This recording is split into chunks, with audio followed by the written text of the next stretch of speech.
The following was recorded in front of a live studio audience at the Studio 21 Podcast Cafe. This is the United Podcast Network.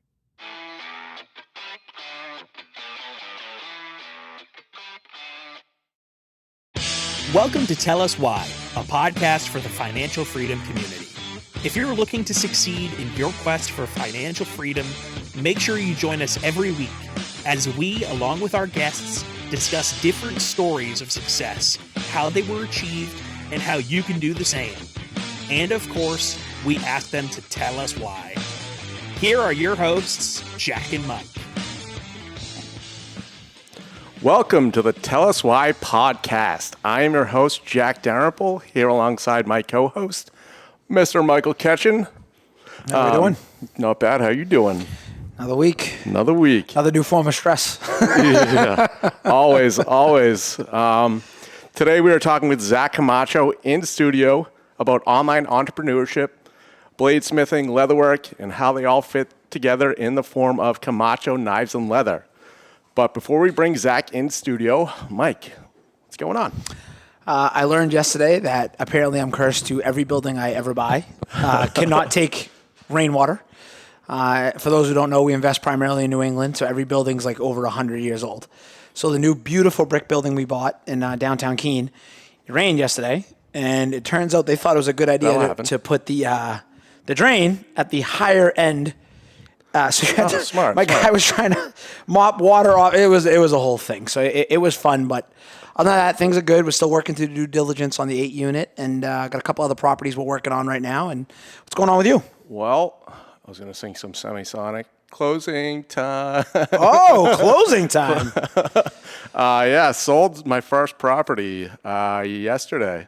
Really? Sold the property, never intended to. So dinner's on Jack. It is on Jack. It was a nice little cash in. So A little chunk of change? Little chunk of change. Not monstrous, but decent.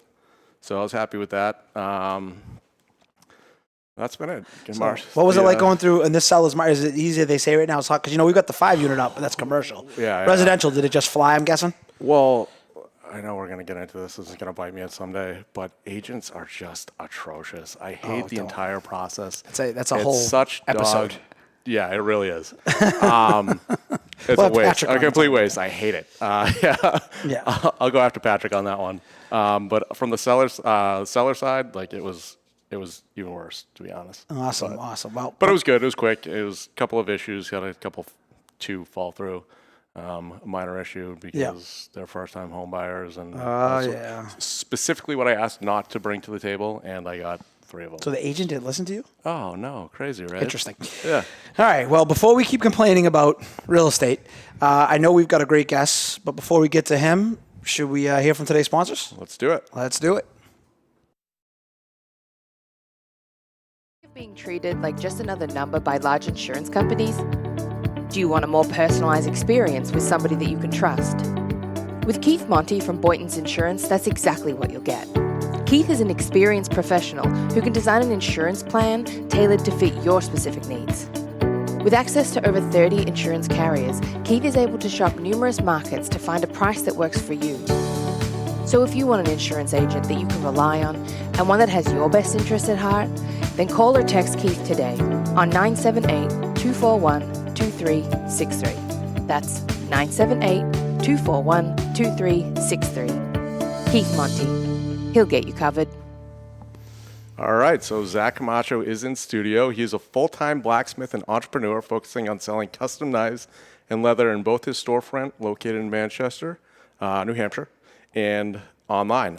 Zach uses social media to promote his brand of high-end knives and leatherwork at Camacho Knives and Leather. Can you handle this much ginger power on one stage? I know. I'm feeling a little... There's a lot of amazing ginger things happening right now. It is. I don't know if anybody impressive. can handle this. I mean, he's got a little bit more up here than what I have. But And why does your mic say red on it? I've never noticed that's that even before. better. That's just a sign. That was a joke for me, just Oh, it permanently. was? Oh, that's what it is. And there's Chrissy, like it. everyone. Well, Zach, thank you for being here. My pleasure, guys. Thanks for having me. We are so pumped. We're so pumped to have you and get into this. It's going to be some exciting stuff today. And the way we like to start everything is, as Jack mentioned, we're definitely going to get into the story, get into some goods. I even think you brought some toys today. Oh, yeah, a little show and tell. But why don't you tell everybody where you're at in your business today? What's going on? Right now, I'm about 5 years into my career as a knife maker. Yeah. About 4 years in business, so it started out pretty quick. I'm just now really starting to make a name for myself. I primarily do the chef knives, and I had a background in bartending, and I know a lot of people in the industry, so that's kind of where I gravitated towards and where I've put most of my focus. So right now, I'm trying to really grow myself as a high-end custom chef knife maker. You know, they are luxury items. I do make some stuff for chefs on the line, but these are supposed to be real functional pieces of art, and It's awesome. that's what I'm looking forward to. And they are pretty impressive. I'm not gonna Well, they are. And, you know, you mentioned right off the bat there, and I kind of want to get into the why right away, because when I see it from an outsider standpoint, what I think is incredible about this is you're an entrepreneur who, I don't know if I've ever met someone in such an unconventional business, and I'm fascinated by it. You know, you're selling luxury, high-end goods. You took the risk to go into business for yourself. So what was that motivation? What was that why, instead of going to that traditional path? So the knife making started, I've always kind of considered myself an artist. I have to create stuff. It's always been certain things. Very hands-on type thing, You know, it took me a little while to find the right medium, and when I got into knife making, it was the first thing. I started out my driveway. I didn't have any tools. I spent probably about 23 hours on my first knife. Nothing too crazy, but that struck the fire. It got me going, and I realized, you know, I could probably make some money doing this. So at the time, I was just working as a shipping and receiving, doing some warehouse work, things like that. Nothing too exciting. You know, one of the things you talk about is financial freedom, but it's also time's the most important thing. So I want to enjoy what I'm doing. And one of the biggest things for me is, you know, not having control of your time. Some people have 9-to-5s, jobs working for people that they enjoy. You know, even if you want a little time off, you've got to run it by someone. If you want to make some more money, you've got to run it by managers, whatever. This directly relates to how much work, hard work I want to put in is going to be the return right away. The money goes right to me, and the time is mine to control as long as I'm still getting things done. Yeah, that's fantastic. That's a great answer. Yeah, that is a great answer. That's how it started. And for a while, I was doing it, you know, just part-time, bartending at the same time. Go with it, yep. And then my fiance and I became pregnant with my first son. So the second he was on the way, I realized, you know, I either got to make this work or I got to get a real job. So that's when I went full time, and then, you know, just kind of rolled the dice and started throwing everything I had at it. It's interesting how a life event like that can trigger something. Oh, yeah. That's what I tell people. It's one of the biggest motivators. You know, they're always like, "Oh, you're killing it. How are you doing all this?" I'm just, I got people to feed. You know? I need to go deeper on that real quick, because, you know, we've been talking about it for a few weeks with everybody at home. Is that I find that incredibly exciting and rewarding when, you know, you're taking the risk. You know, like you just hit the nail on the head. And you've heard me say this to people all the time. Those at home with families, with kids, they tend to think it makes them more risk adverse, when I think in reality it should make you more aggressive because you have more to lose. You want to be there for your child. You want to bet on yourself. You don't want your income capped or your time dictated by something that's out of your control. So what is that conversation like? You go to your pregnant fiance and say, "Hey, great news. I'm going to go full time. I'm going to use this social media thing, and I'm going to leverage this as an entrepreneur and start my own business." What is that conversation like? Fortunately, it went pretty easy. She was really understanding. I mean, thank God. She kind of gets two things from it. So, you know, at the time, bartending is not easy. Anyone knows. Everyone who's worked in the industry, you know, you're gone, holidays, everything. People don't really see you. So that's a good point. Yeah. I've been bartending for almost 3 or 4 years at that point. So, you know, she's like, yeah, it is a risk, but she was looking forward to having me. You know, at the time, I was working out of my house for a lot out of the basement, and the shop was right in Nashua. So she was just looking forward to having access to me for more often than not, because before I was working, you know, I was making the knives during the day, and I was bartending until 2, 3 a.m. in the morning, and then I'd go home, I'd sleep, I'd wake up, and I'd do it all again. So she was real open to it. You know, she agreed that if I was going to make this work, it needed to have the full attention of my time. So, but that's awesome. Definitely having me home at nights was a definitely plus. I think that made it a little easier to take the risk, into, so. kind of pull the trigger. Yeah. That's pretty good stuff. I'd say for sure, absolutely. Without a doubt, yeah.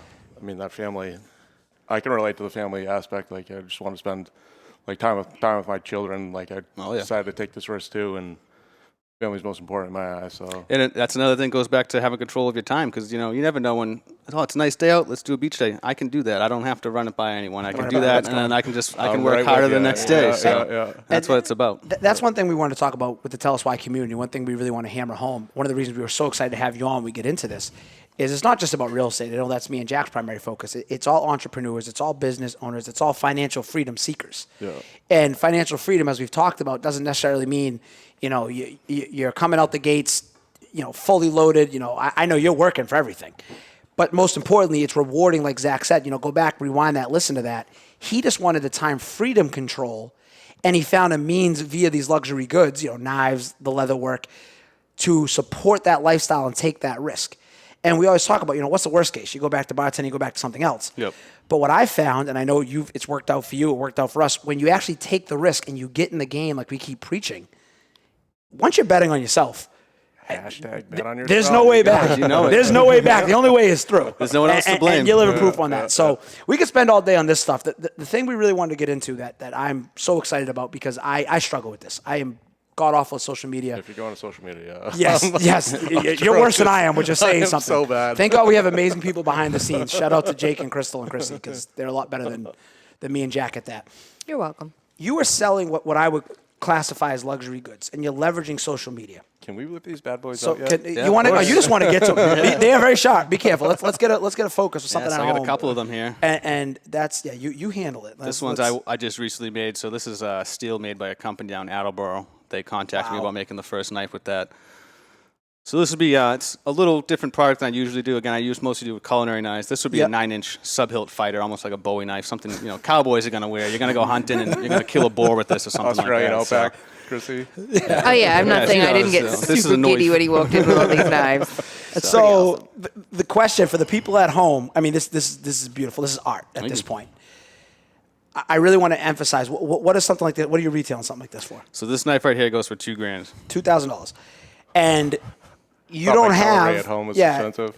So this is definitely a luxury good. We all agree on that. It's worth a little more than my car is. Hey, happy wife, happy life. You got it back. You can't get it all. So I know I follow you on Instagram, and I would say primarily, I know you have a storefront, which we'll get into, but you're building this, you're selling these primarily on social media. What is that like, knowing you're going out into the world and really using the technology for your business to leverage this? What walk us through. What's that day-to-day look like? It's pretty nice. It's mostly been through Instagram. I haven't had too much luck with Facebook. They kind of see knives and don't let that propagate as much as other posts, mostly because they think they're weapons, despite me just making mostly culinary knives. And when I started, Instagram is one of the things that got me into it. I saw a lot of the people I was. We were talking about this before. I did a little bit of throwing knives, and I was into the everyday carry community, which is they make all sorts of stuff, pocket things just to hold in your pocket. Some of them don't even have any uses. And I was on Instagram, and I was seeing people do that, and that's kind of why I was like, got the ball rolling. Maybe I could start making knives. And at the time, I started out with maybe 300 followers on Instagram, and once I started really building it and showing the stories, and people like to see, it gives you a way to put it out into a large audience, your life story, and that's kind of what they're buying out. There's millions of people out there that are making things you can buy from, but having the social media, having people have easy access to, inside of your life, inside as you're making them, it gives them, they're buying these for a connection with you, the maker. Making a personal connection with you. They're making a personal connection. They see what you're doing in life, they support it, and that's one of the things about social media that people, I think, really gravitate towards. Yeah, that's very important, especially to leverage that, because I think the thing to emphasize, the thing that stands out to me as an entrepreneur with social media is you're trading your time for it, but there's not necessarily a lot of overhead. So I think it's a relatively low cost of entry to get into. Of course. Which can then translate into these luxury goods and doing some creative stuff. I've seen the way you've marketed some of these, some of the way you've done some of the different price points, some raffles versus some straight sales versus. How are you getting the custom referrals via social media? Is that people reaching out to you word of mouth? A lot of it is, I'll get a lot of word of mouth. People, they'll get one of the knives. Chef knives are nice. Mm-hmm. People will do videos with them. I actually just had one recently that went really well.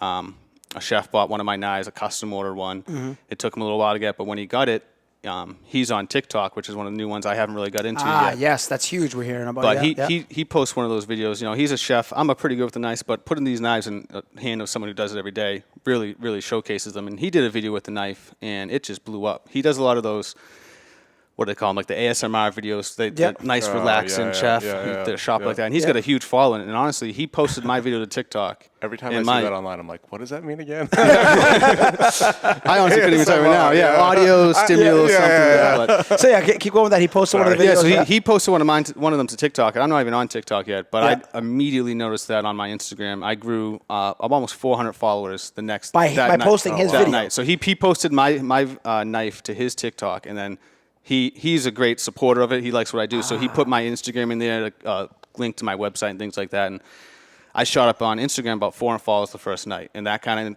of created like a snowball effect because the more followers you want, the more feeds you're getting into, and Yep. I went up almost 1,100 in a week, and that's been From pretty his wild. one From TikTok. that one TikTok video that Wow. just kind of blew So, up. and how much did this cost you to get on his TikTok? Nothing. So you're he, leveraging his network. he bought a knife from me, and he you know, the main thing about social media, it goes different what you're at, but the knife community has a bit of a close-knit community where Yep. people buy, they're spending a lot of money on a knife like this, so they truly appreciate what they're getting, and they reciprocate that by putting out a video, and that's how Yep. we kind of spread the word. Yeah, and that actionable step where that crosses over Oh, yeah. is, I mean, you could do that with real estate, you could do that with anything. And just to see the power of that interconnection and leveraging other people's network, that's definitely one thing that I think a lot of entrepreneurs, a lot of people, influencers on social media, they use that, they talk about that. And it's really for those coming in, everyone thinks it's about capital. Here's another great tip where it's not about the capital deployment, it's about tagging in. I know you did some of the videos down in Marshfield. We're starting to feature the properties more. Yeah. We're trying to go through that. Yep. I mean, I think that's great stuff. Yeah, Something that you alluded to a second ago is everything. I mean, I'm awful at social media. Like my business page is not fantastic.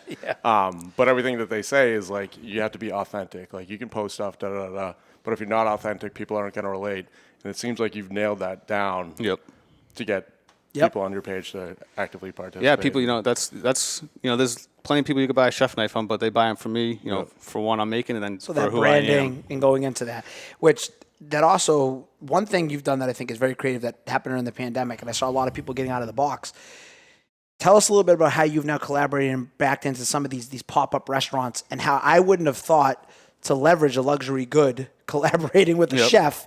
And he's doing some pretty unbelievable stuff with that, which it leads to opportunities. I want to work into meetups and networking. What was that relationship like? How'd you take advantage of some of that stuff? So one of my best friends is Chef Matthew Berry. Okay. He was the chef at Codex when I started there. So at the time when I started, I was just making all sorts of knives, the everyday carry, hunting knives, things like that. And he was the first one that was like, make me a chef knife, make me a chef knife. And I kept making him knives, and he kept, telling me what he thought about them and things like that. And then that's how I got into the chef knives. And now, fast forward a few years later, he's moved on, and he's got his own. It's called Dahlia Nomadic, where he's, he evolved to be in the quarantine, where he's doing these pop-up small private events. Crazy. Where people, it's a multi-course dinner, so it's a very fancy high-end dinner. And we did one event, Knife Makers Dinner, in Manchester at the Birch on Elm, and it went extremely well. Where I went in, I had made a knife for the dinner, and that with the cost of the ticket put you into a raffle, so someone at the dinner left with that knife. Okay.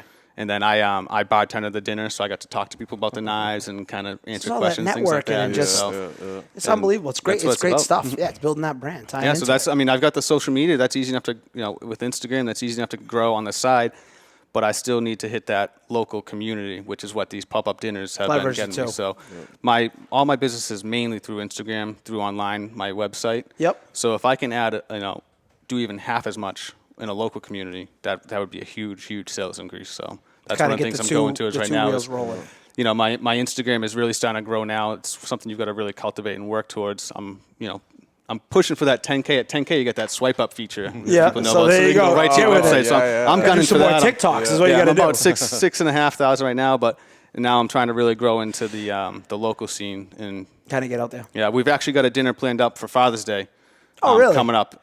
He just announced the ticket sales today, so that's going on if you want to look out for it. It's going to be at Can we link that in the show notes? Put it up. Yeah, it's going to be at in the show notes. Grove Farm. I'm going to have some knives available there, and I think I might be bringing my forge and anvil and doing a small demonstration where I'm going to probably forge a knife at the dinner and then do a raffle. buying some tickets. Can I ask the stupid, just the stupidest Let's question? have it. So, Forge and Fire, you're doing that type of stuff?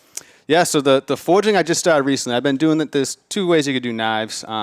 Stock removal is you get a bar from a company and then you cut it out of that bar. And I'll heat treat it. Or you can get a bar and hammer it to shape. Yeah.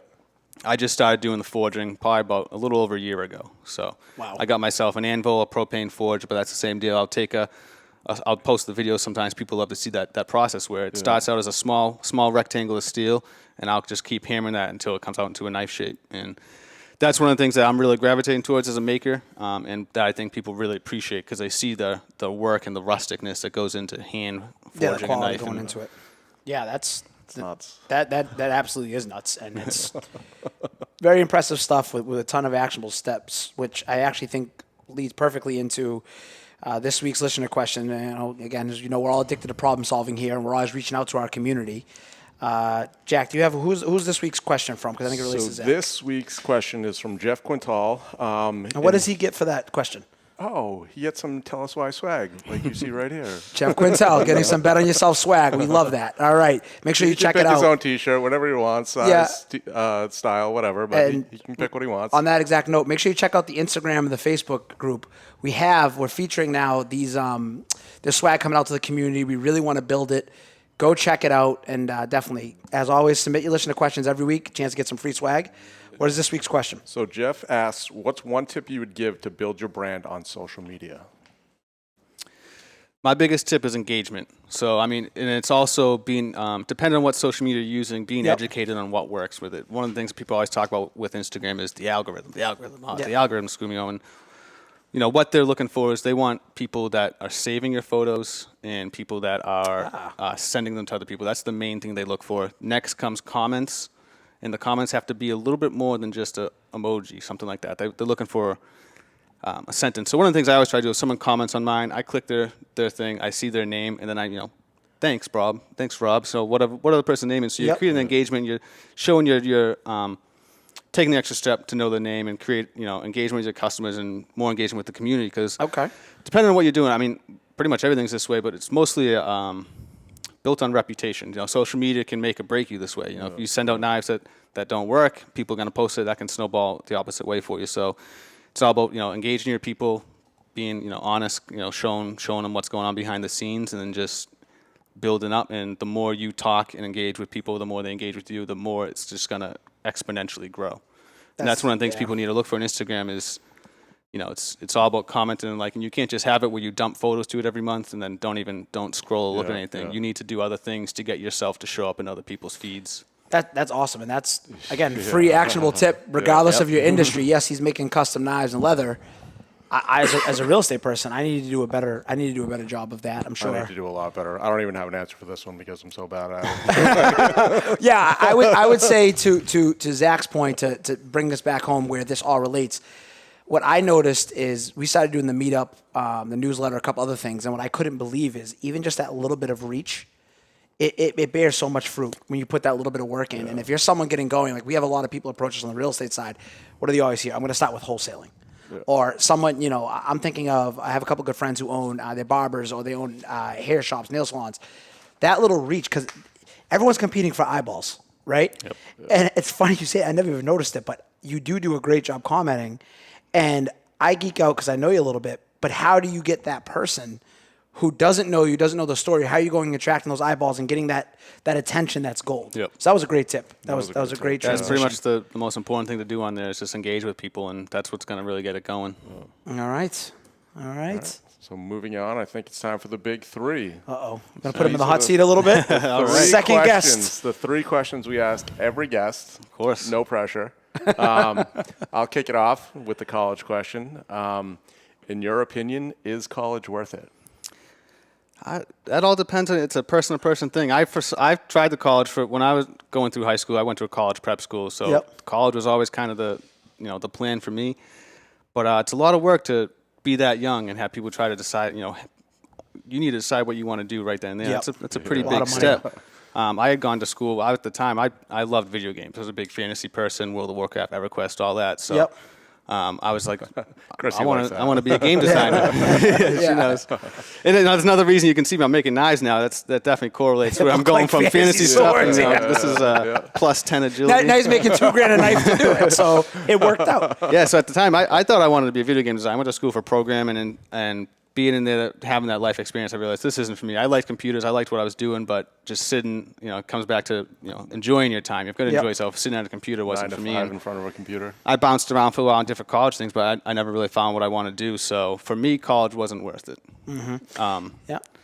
And I think today, the most thing that what I think people really need is a passion, because with the way not the country, but with the way the world works now with YouTube, social media, everything, it really doesn't matter what you do. But if you're passionate and good at it, there's a way to make a living. Way to monetize it. Yeah, and kind of there's stuff you never knew when you were little. Like no one, no guidance counselor was like, yeah, you could make knives. No one said it to me. No. And that's like something that kind of clicks in your head. At the time, you'd always see these like, this needs to be made in a factory. I couldn't do this. And then as I started making things, now I'm just like I can make anything now. You hit the nail on the head, and it reminded me. I want to circle all the way back to what you said when you first got started. Is that sometimes, because it popped up in my own investing career, I know it popped up in Jack's.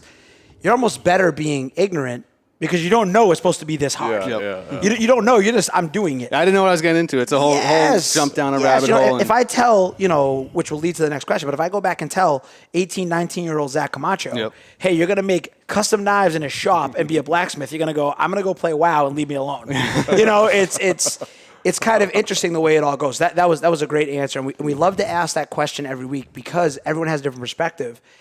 And I think over the next 10 to 20 years, YouTube is going to make more millionaires than any college, is my theory. And I'm a former educator saying that, so don't judge me on that. All right, next question. What is one piece of actionable advice you give your 18-year-old self? I guess, to bring it back to passion, is just to find something that you're passionate about, that you want to do, that you're going to enjoy spending your time doing. Because there's plenty of jobs out there, plenty of people that make a lot of money, but they don't enjoy what they're doing. And that's just gonna, for me, that's just gonna slowly eat away at you inside. It's not gonna. You're gonna have the money, but you're not gonna. Like they said, money can't really end up buy happiness. Yeah, let it eat away every day. It's rough, and that's what I was doing out at the warehouse job. It was a pretty decent job. I had benefits and stuff like that. I wasn't getting rich, but every day it was just kind of slowly losing a little bit. So it's like I needed to do something. I need to create things. And now you're here as a redheaded witcher. Yeah, that's it. All right. I like it. I don't know if you saw it, but actually I forged myself a sword last Halloween. I went as the Witcher, so I've got a sword. I should have brought that by this time. Yeah, that would have been. We would have got kicked out of the studio. That's a nice thing. I could have bought a plastic sword, but I was like, nah, I can make these now. So I think that's something 14, 18-year-old me would be hyped on. Yeah, there you go. That's how you sell it right there. I like it.